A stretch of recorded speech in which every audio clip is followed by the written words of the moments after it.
Well, now it's the turn of two more projects called Crossing the Pennines and Food on the Run. Just a reminder, there will be a bonus award for the runner-up with the highest number of votes, so get your pen and paper ready. Well, let's kick off with Crossing the Pennines.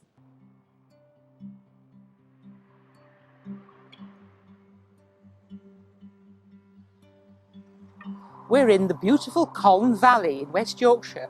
The Milestone Society is leading a group of community volunteers, establishing a heritage trail.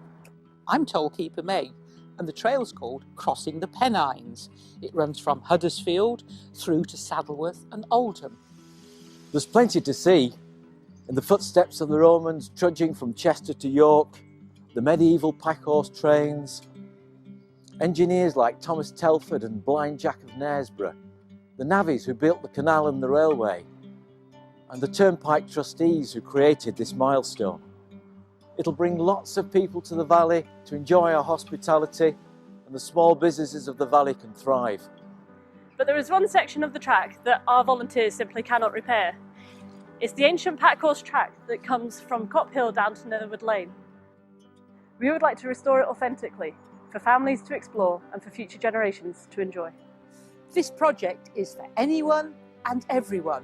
Be part of it. Vote for us tonight, and you could be walking the packhorse track yourself next summer.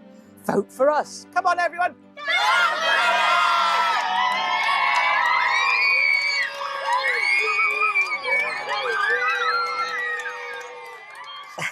Well, that was Crossing the Pennines.